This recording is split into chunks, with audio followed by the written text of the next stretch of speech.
Hello and welcome to another episode of The Family Business with the Alessis. I'm Steve Alessi, and today I'm joined by some great people. One being my son, Christopher Alessi, and the other being a newbie in the podcast booth, David Roman. Good to have you both, gents. It's great to be here. Good to be here. We're going to have fun.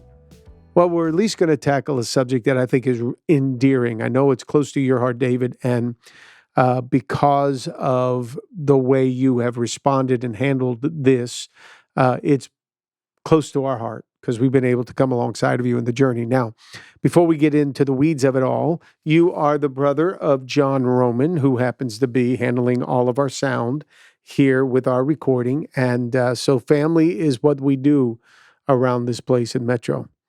Most definitely. And I always like to ask people who they think is the youngest because his beard is much bigger than mine. It makes him look older, but I think I look wiser. Did you say wider or wiser? I'm sorry. No. And of course, Christopher is here, my son. And Chris, glad to have you in the podcast booth as well. Always glad to be here. I'm Always glad you had something to say about that. Now, here's what we believe happens with our podcast. We say the tagline is family is everybody's business. And we have a nice family feel to what we do in our line of work, which is our church. And part of it is because our staff, we try to stay connected in one way or the other to long-term relationships. And you have been around here for 20 plus years, David.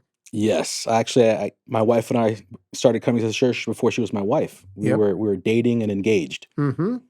And you were a part of not only our staff for a little bit, but at one point you were leading our college ministry. And that's when you and Christopher, I guess Christopher was about 13 or 14 when you first met him. And 20 years later, he's... Yeah, it's been a long-term relationship. Yeah. Long time. You led, at first it was Sigma Gamma Pi, which was like what we did for just our college age. Yeah. But then we also added like a service element, which I think at first we just called 18 to 35. Yeah. We were not that creative. And then we tried to be really creative. But it fit the time. It did. It was a weird time. 2010 was a weird time. But then it was Relate. And I remember we would get young adults to come out from that age group, and it was it really was before its time because, I mean, when you think about what young adults like doing now, it's what we were doing in Relate back in the day. It was just getting together, having deep convos, and going at it and connecting. So it was great. It was very Miami. It was very much a byproduct of the feel of this church, all about being relationships, because it was people who didn't know if I liked you, but I wanted to get to know you. So let's go grab something to eat and talk about the Bible. It was a fun time. Yeah, it set me up well for Bible college too. He did. I remember you going to him, and him, because he would help others, you and Charlie would help others get scholarships or get any kind of loans or anything. You'd set them up for college. And I remember Chris and so many others coming to you, and especially Chris, trying to help him get established to make that transition from high school to college. Yeah, there are waves in any church, I think. And there was a wave that we were a part of where all the adults had kids and their kids were going to college. And so we needed to help them. So I remember organizing like Saturday lectures where we would help kids write resumes and letters and how do I apply for scholarships in college and what are deadlines. And I think we might be hitting that wave again pretty soon.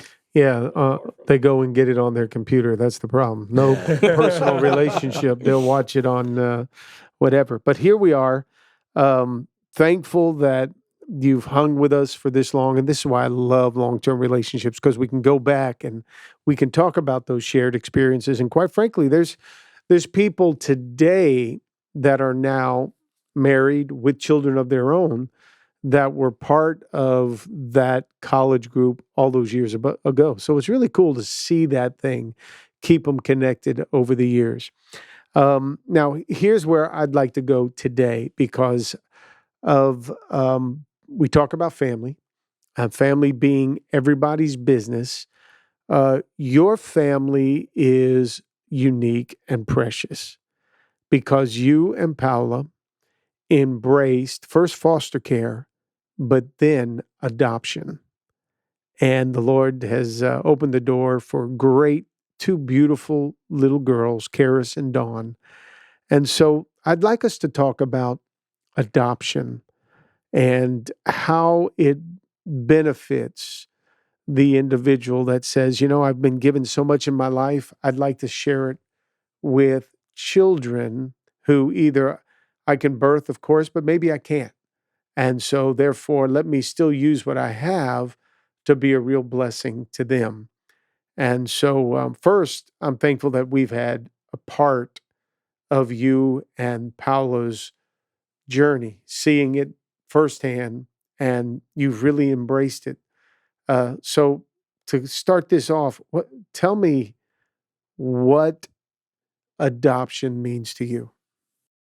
Well, I think so many people don't understand the gift that adoption is, not to the child, but to them, to the parents, the people that become parents. And so for me, adoption really is this gift that I had no idea I needed. Mm-hmm. And it became the means by which my family, and literally my family, was formed. And I could not imagine having a family any other way at this point. Yeah. Wow. That's beautiful. And the girls, charmers. Amazing that they carry your name. They look like you. Even little Dawn, she has looks. When I look at her, I can see your wife sometimes in her features, and it's like a gift that you've been given with these children because you have made a way for them that they didn't have a way before. Yeah. We've been very open with them about how they were not in mama's belly, but they were always in mommy and daddy's heart. And they're 7 and 6 right now. So the conversations about adoption are very superficial. They kind of understand it, but they still don't. And part of it is because our youngest daughter is multiracial. Mm-hmm. So her skin's a little darker than ours. And we know that if anyone's ever going to be like, oh yeah, you adopted a kid, they're going to think it's her and not both of them. Yeah. So we've had to have these conversations. And for them, they understand mom and dad on a very amazing level. Like they just look at us and you are the guys and the gal that loves us unconditionally. And that's what it is. I mean, that's what family really is when it's all boiled down. Mm-hmm. Some of the challenges. Oh man, I took a deep breath when you said 2 girls. And I think the challenge is, we all understand family based on where we are in our lives. So right now, Pastor, you are a father and you're about to become a grandfather and you have adult kids. Right. And Chris here, he just got married, but he's transitioning from family as a son to family as a husband. And I didn't understand what family as a dad meant. And for us, I think naturally you get 9 months to prepare. Sure. For us, we got a phone call. Wow. And it's like, there's a baby at the hospital. Come get her. And one of the challenges has been I've always felt like I'm kind of catching up. Yeah. And I've never caught up. Never. Well, as much as you think, even as when you birth them, you think that you're up to speed and ready for them. Oh gosh, you're not. It's like somebody says, well, I'll have a kid when we can afford them. Good luck with that, because I never remember being able to afford Christopher, Stephanie, Lauren, or Gabby. Especially Lauren and Gabby. Yeah. They're more expensive later on in life. But never felt prepared enough, which that's the fun of parenthood. And I wish parents would understand that. You're never going to be really ready for what kids bring to the table, adopted or birthed. They're going to be unique. I think the other aspect of adoption is not that there's a stigma in our world, but because it's not openly discussed, and it's usually discussed like, I adopted a kid from a faraway land and their world was so horrible and I rescued them. And it's a weird way to think about family. Really, I've had to come to terms with, how am I going to let my daughters know that, yes, they are blessed because they're in my family, but more than that, they are prepared for life in a way that if I hadn't stepped in, they wouldn't have been. And how does that then turn into their responsibility to pay it forward in many ways? About that right there, this goes in with raising all kids.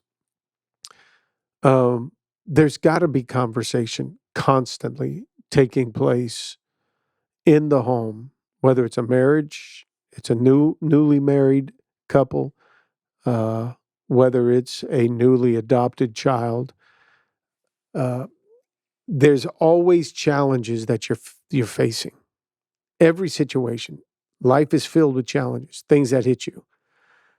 Without the conversation ongoing, I think we leave people to try to form their own mindset, their own opinions about things, and they're not always the best because the mind does not naturally go towards positive. Naturally, it goes towards the worst case scenario. That's where fear comes from. So with children, even with a new marriage, when they start to feel something like trying to describe, Dawn, you're darker than your sister. You're darker than your parents. Having the conversation, not just one time, but ongoing, helps the person formulate the right kind of opinions. You think that's true? I think that's very true. Yeah. And I think one of the things I've learned just by being around you, and even you, Chris, is that it's important to kind of speak what's on your heart honestly and openly. And I think back to just some of the conversations we had when you were growing up. And I remember the first time I met you was, I think, a 12 or 13-year-old kids ministry. And at the time, I didn't know you were the pastor's kid. And I was on the floor, acting out some sort of Bible thingy on a Sunday morning. And what I really appreciate is that after it was done, you came up to me and you were just like, "Thank you, that was fun." And I didn't know I was doing it right.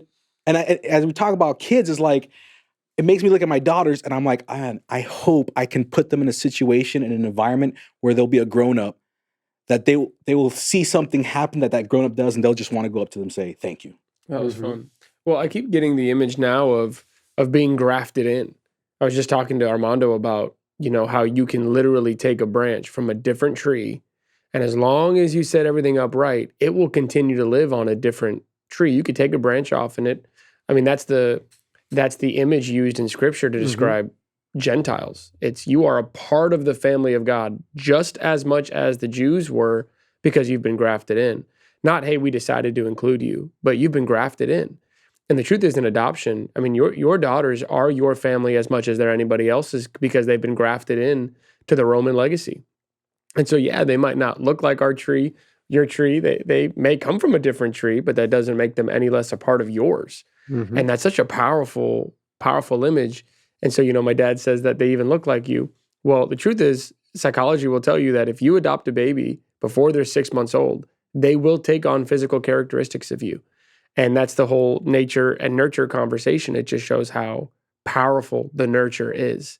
When you graft these children into your family, put this branch on your tree, they do take on characteristics of your tree. And we see that in your kids all the time. So cool. Sweet. And so there's no reason to believe they wouldn't at the end of the whole time say, "Man, I like being a part of this tree." Yeah. There's no reason to think that at all. And David, you mentioned the stigma that goes with this. Communication, talking about it. If we keep something in the dark, we're afraid of it. But if we bring it to the light, it becomes normal. Yeah.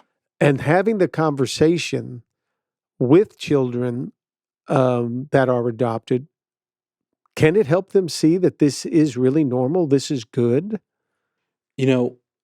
I'm glad you talk about stigma, because it happens on two sides. So yeah, my daughters have a potential of being stigmatized. And the more we talk about it, the more we normalize it, because it is normal. Like, there are so many people in South Florida, let's not just say the world, but just Miami, that for them, they would have wished to have been adopted. They went through the foster care system and no one ever came and adopted them. So they're missing out on something that is so consequential on creating individuals, like humanity, like having a mom, a dad, a safe space in a home. I talk to adults now that were fostered, that were never adopted, and they have this emptiness inside of them because they don't know what it's like to be called son or daughter. And so there's that stigma. But the other stigma happens as an adult. So, usually when I talk about adoption, everyone assumes it's my wife that was the reason or the issue, had the issue with fertility. And it wasn't. It was me. Yeah. And so I know for me, one of my biggest hesitations to wanting to adopt is because I felt like a failure. Yeah. And there was this thing in my brain, this defeated thinking that I don't know where it came from, because my father never told me I was a failure for not being able to have children naturally. My mother never said. My brothers, they were all like, all right, what are you going to do? But there is something inside of every man, I think. And maybe it's changing. I don't know. But inside of me, let's just talk about me. Inside of me, there was this voice that I had to contend with that said, you can't do something that hundreds of thousands of other men can't do. So you suck. You're a failure. Yeah. So the stigma in my heart had to be like, and I fight this every now and again when I feel less than a good dad. I'm like, oh, that's because they're not yours. And I'm like, I gotta like check that thought right away. And be like, no, they're mine. Yep. You know, they're misbehaving. It's my fault. Oh my God. I'm glad you bring that up. I appreciate your transparency on that right there, because it's it brings me to this, because as you're talking about adoption, the blessing of it is so much bigger than you, first and foremost, because you're giving something, as Chris mentioned, you're passing a legacy to children that would not have had it if you didn't step into their world. So the hero status is there, but the personal mental battles that you would fight kind of pulls you out of that role of hero to almost a zero, because now you don't feel like you're that. So you're very transparent by bringing that to the table right now, which I so appreciate. But here's the question, and I learned this from another family in our church. And when they were told that they were having a son and he had a chromosomal disorder, they were overwhelmed, and they ran to somebody that was helping counsel them through it. And they said, we will not have a normal son, and it breaks our heart. And the counselor looked at him and says, what's normal? What's normal? Who defined normal? Who made normal what normal is? Yeah. And if we look at it in light of this, especially today, where we're so aware of different people who have adopted and their lives and their challenges, what is normal? You know, when you say that, it makes me think that you're right. Like, normal is this thing that we throw out there, we say to be safe. Yeah. But the truth is, when we think of families, when I think of families, I think of my brothers and their families, and there's nothing normal about any of them. There really isn't. And it's funny, but I think about, like, one, all of my brothers married up. Yeah. I'm like, how did you get that girl? And I think the same thing about myself. But I look at their families and the things they're dealing with their sons and their daughters, and it reminds me that, man, they're dealing with the same thing I'm dealing with. Yep. Wow. Well, we're both, intellectuals. We both like to read a lot, and we have a lot of these discussions before. In fact, a lot of our conversations are like drive-bys, but they're like, hey, I happen to read, C.S. Lewis or insert whatever. So we know that in the psychology world, in the philosophy world, they will always ask you when you make a claim, okay, relative to what? So when you say there is no or there's a lot, they'll say, great, relative to what? Even the word something like central. If I put that water bottle in the middle of this table, it's central, but relative to what? So you have to ask, what are you comparing it to? Well, I remember meeting with a family in our church. They had adopted children, and they bought into the stigma so much at a personal level that I think they actually created an extra level of stigma, where they almost created self-fulfilling prophecies where they kept saying, I know when he turns 18, I know when this happens, they're going to really, really, really struggle, and I'm afraid of that. And I remember at a young age, just, I don't know where this level of confidence, maybe it was arrogance, came on me, but I was like, you don't know what it's like to raise a normal child, so you genuinely can't compare it. But if you could compare it, you would see they are really nervous about their 18-year-old too. That's so good, Chris. And they're absolutely fearful of what's going to happen the day they turn 18. Your fear is, what are they going to think? Well, their fear is, what are they going to think? Mm-hmm. What are they going to do when they leave? Because you can't compare it, you feel like it's something that is completely isolated, and therefore you feel like you're drowning. But most families feel like they're drowning when it comes to their kids. And when you really do compare it and you say, oh, okay, I feel like there's a stigma, but there's a lot of families right now that are very broken, and they had all their kids, but their families are way more broken than the Roman family is. Yeah. And you just start to see, maybe I should recognize my situation's better than I think. I mean, I'm not going to struggle any more than they will in their context. Yeah. Can't give into that stigmatism on either side, because like you said, Chris, I like that idea or that thought. If we feed into it too much, then we create even another layer of it. And I see this with people that are raising multiracial children, or that are raising children that may be special needs, that we're almost to the place of, as a parent, we're offended if somebody makes any statement or looks at our kids a certain way.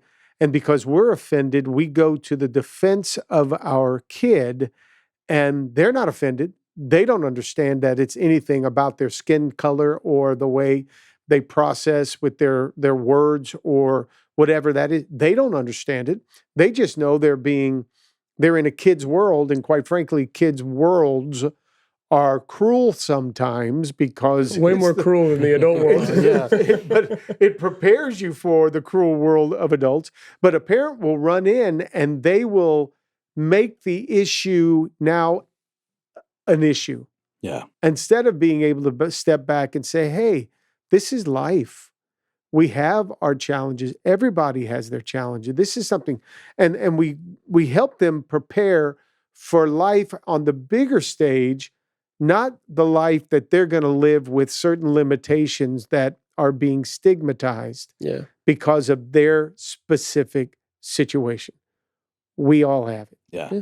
In one way or the other. And Pastor, what I think as you're speaking, it's the value of relationships, and it really is. We live in an amazing time in history where people can come together and have open conversations about, I mean, you did it to me.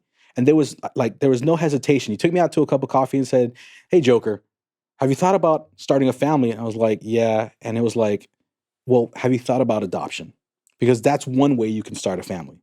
And I think we're not too far from a generation where that conversation would have never happened, because it would have been seen as maybe disrespectful to the character of a man, or it would have been somehow frowned upon. But we live in a great time where that conversation can happen, and it's a powerful conversation, and it was empowering to me. Like it was like a switch in my brain that allowed me to dream bigger about what my future would look like. Wow.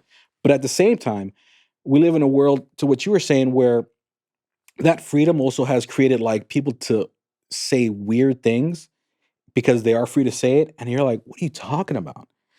You talked about challenges, and one of my daughters,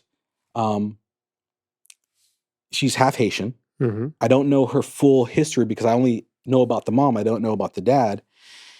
And, I remember going to pick her up from school and giving, the person, at the pick up the name, and she comes walking out, and like the person at the school looked at me and looked at her and was like, didn't want to give me the kid. No way. No way. And I almost felt like I had to go on my phone and like, this is Christmas. This is me dressed up as Santa Claus. This is, and I understand because she calls me dad.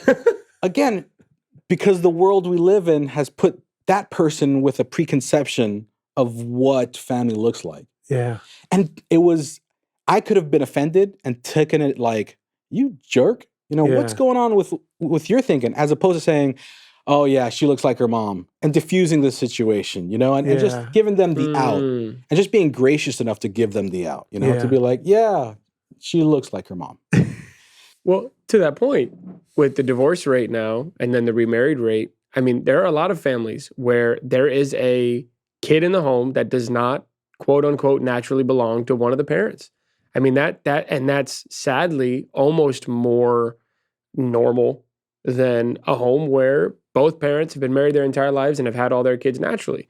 So again, it goes back to the comparison thing. I mean, I loved how you said that at the end. Oh, yeah, she looks more like her mom, because today that is normal. Yeah. The multiracial couples, is more normal these days. I mean, and families look different than they used to. And so I appreciate that and the way you responded to that a lot. But, you know, back to what you were saying too about how we can make some things bigger issues than they actually are. They'll tell you when you're raising a kid that there's firstborn syndrome, secondborn syndrome, only child syndrome and stuff. If you look at the majority of families, the first child is probably a crier, and the third or the last born is probably tougher. Like, and part of that is because the firstborn, when they fell, the parents would run to them and be like, "Oh, no, you're okay." Or at least the mom, "No, you're okay." And by the third child, when that kid fell, you were like, "Come on, get up, you're okay." But what we've now learned through psychology is when a kid falls, they have nothing to associate the pain to, but they associate it to the parent's response. So when the parent responds now, they go, "When I feel this pain, you cry, which means I should cry too." Yeah. By the time they get to the third kid, they just know it's just pain and I move on.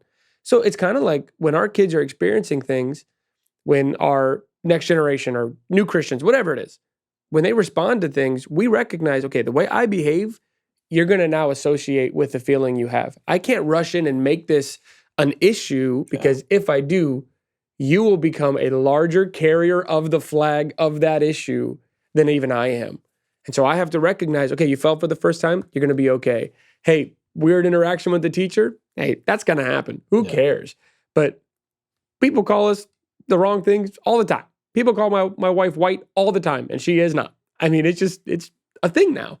So it's important to recognize the power we have, especially when we're raising, whether it's raising children or new Christians, whatever it is, we got to be mindful of that association.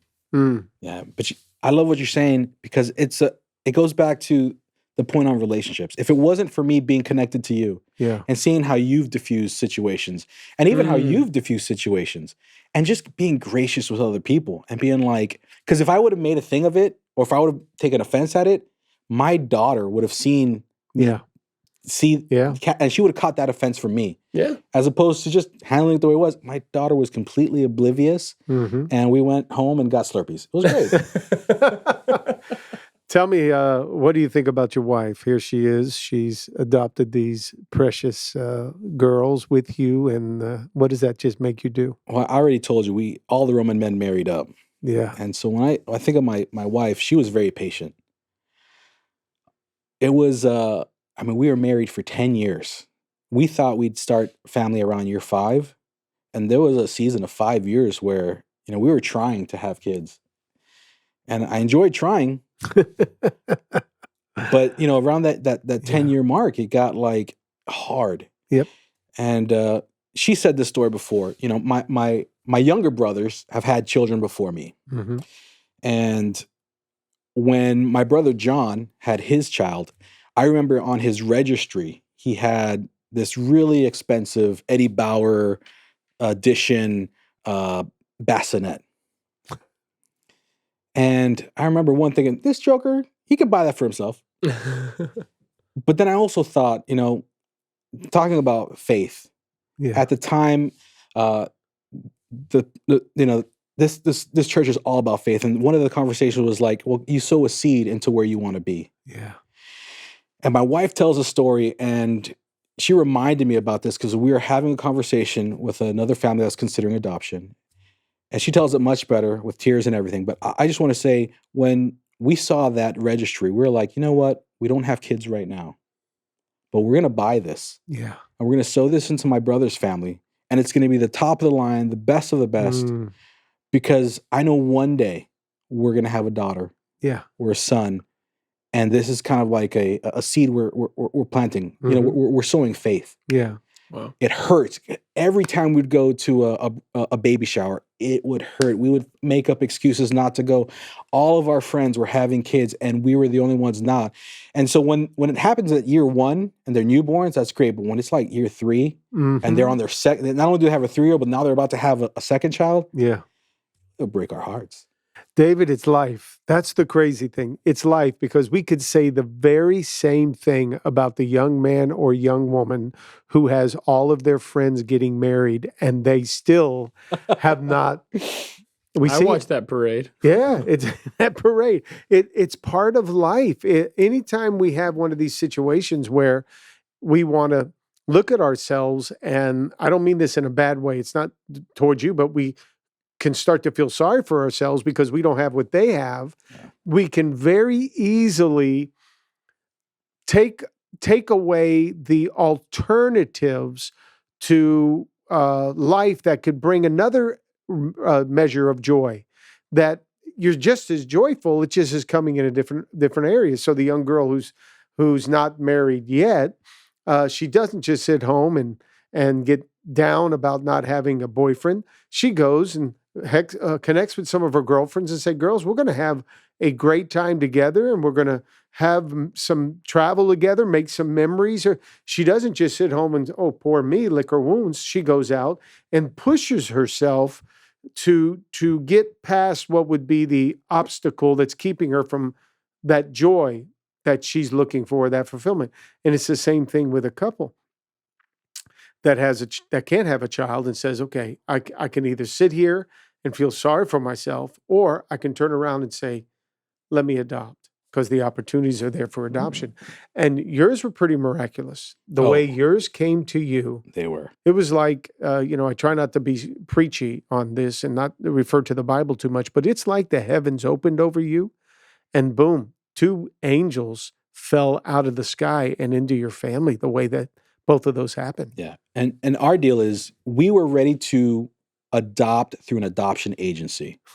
Mercy Ministries of Americas. We got connected through you. Yep. I think your sister had the connection, and we were ready to go that route when we became foster parents, and we had no intentions of becoming foster parents.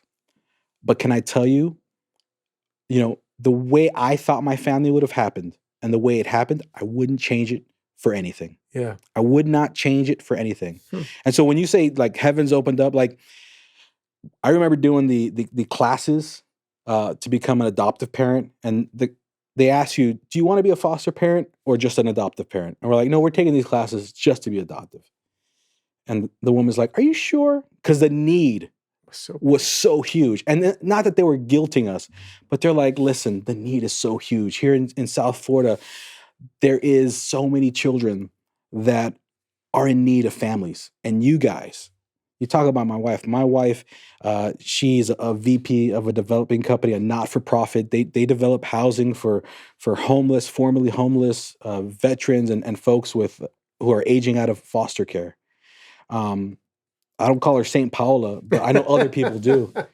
But when we were thinking about fostering, we were like, nah, that's not for us. Mm-hmm. And then a situation happened where we were invited to be part of someone's miracle.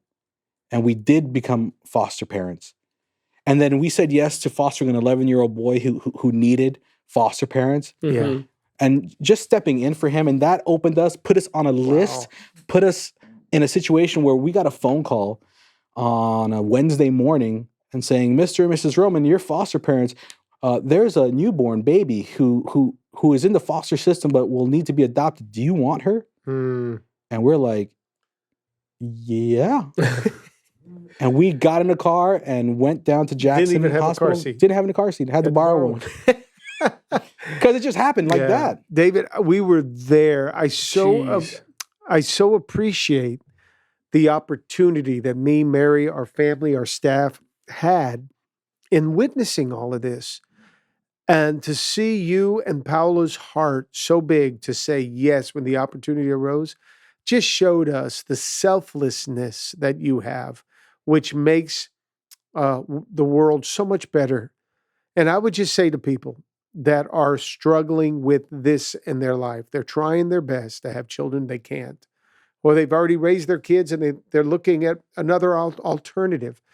Adoption is a blessing done with the right heart and at the right season for you that will open up blessings in your life and fulfillment that you may not be able to get otherwise. And what I see in you, the whole story, and the reason I wanted you on the podcast today was because this was so much bigger than just the Roman legacy. this was also the legacy of 2 young girls that didn't have a real healthy-looking, wholesome-looking legacy. But when you stepped in, you rescued them off of that road they were on, and you gave them a gift of a legacy that you and Paola are able to provide to them. That it's more of a gift to them. It's more of a gift. It's a blessing. It's not only a blessing to them, but it's been a blessing to so many other people. And this is the thing I didn't anticipate. So I'm on this podcast talking to you and Chris about this. And I know that this is going to go out. And there's a guy right now dealing with, man, I'm a failure as a husband. I'm a failure as a man because I can't give my wife this natural thing. And we're in a place in our world where there is no, I can't have a family. It's how do you want to have a family now? Good. There's again, a generation of people that wasn't an option. Yeah. We're not that far from people who really could not. But like to say we can't, no, you can. You can have a family. It's, are you willing to do it? Like, you know, I love people who are willing to do the hard thing because then it's not hard anymore. Yeah. And for us, fostering was hard, but then it wasn't. So we did it again. And that's how we got our second daughter. Wow. Jeez.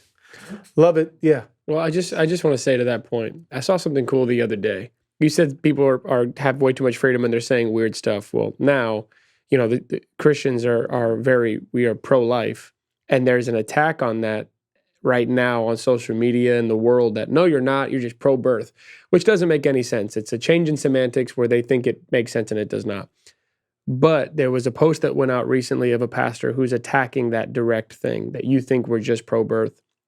Not only do Christians support orphanages at a rate of 80 to 90% across the globe, which means every other people group only makes up at most 20% compared to Christians. But Christians are the largest people group of adoptions across the board. We represent 5% of them. The next largest people group is like 1.8%. So that means if you pull together 25 Christian families, one of them has adopted somebody. And when you consider that that's absolutely, I mean, the next biggest one would be a group of almost 60 to get one. When you consider what that does and how abortion hurts the heart of God, when you consider that it's Christians who are putting their money where their mouth is to bless the heart of God in a way that no one really can. And then when you consider it's not just American Christians, it's worldwide, which means there are a lot of Christians who aren't even financially able to adopt. So the numbers, especially in America, are larger than just 5%. The Christians of America are blessing God's heart by doing what you and your wife have done. And for an issue that so matters to God, to be on the front lines, fighting against the world's accusations of us, I honor you guys for that. And all the other families who have stepped into that role and will step into that role because of your story, and already have because of your story, but will because of this today, they bless God's heart in a way that they don't recognize. Very good. Well, we hope you have enjoyed the Family Business Podcast with the Alessis, and anything you may want to ask, any questions you may want to have, contact us, and the information's below. I would be glad, and I know David and Paola will be glad to connect with you and help you with some of those questions you may have about adoption. Thanks for joining us today. Hey there, if you enjoyed this episode of the Family Business Podcast with the Alessis, then you'll want to know we've got more insight, more encouragement, more great conversations that we can have on Sundays, and even some surprises coming your way. So you want to make sure you subscribe to our channel and watch one of these next videos here next, because remember, family is everybody's business.